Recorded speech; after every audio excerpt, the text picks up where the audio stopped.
తప్పించలేదరా చెప్పు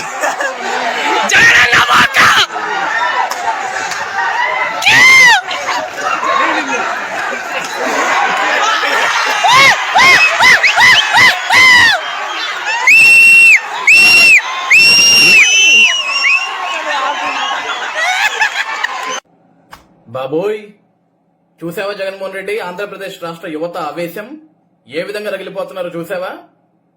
నువ్వు ఉద్యోగాల నోటిఫికేషన్ లో మోసం చేసి, జాబ్ క్యాలెండర్ ఇవ్వడంలో మోసం చేసి, డిఎస్సి నోటిఫికేషన్ లో మోసం చేసి, పరిశ్రమలు తీసుకురావడంలో మోసం చేసి, పెట్టుబడులు పెట్టడంలో మోసం చేసి, ఆంధ్ర రాష్ట్ర యువతని రోడ్డును వేసి, ఈ రోజు నీ పరిపాలనలో చిరాకు దొబ్బి మనశ్శాంతిగా సినిమా చూద్దామని థియేటర్కి వెళ్తే ఆ థియేటర్ స్క్రీన్ మీద నీ బొమ్మ కనపడితే అసలే కాళ్ళున్న యువత ఆ రియాక్షన్ ఏ విధంగా ఉంటుంది జగన్మోహన్ రెడ్డి గారు? అవసరమా?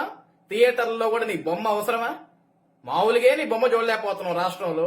నువ్వు ఉద్యోగాలు ఇవ్వకుండా, నోటిఫికేషన్లు వేయకుండా వాళ్ళని మోసం చేసి, ఇంకా మనశ్శాంతి కోసం సినిమాకి వెళ్తే ఆ సినిమాలో కూడా నీ ముఖం కనపడితే మరి ఆ విధంగా చెప్పులు వేసి కొట్టక ఏం వేసి కొడతారు చెప్పు?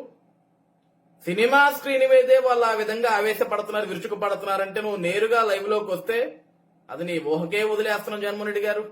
వద్దు సార్. ఏదో మా దరిద్రం బాగోక ఒక అవకాశం పేరుతోటి రాష్ట్రానికి ముఖ్యమంత్రి అయ్యావు. ఇంకొకసారి మళ్ళీ ముఖ్యమంత్రి అవ్వాలని కలలు కనకండి. యువత సిద్ధంగా లేరు. మిమ్మల్ని ఓడించేదానికి యువత సిద్ధంగా ఉన్నారు.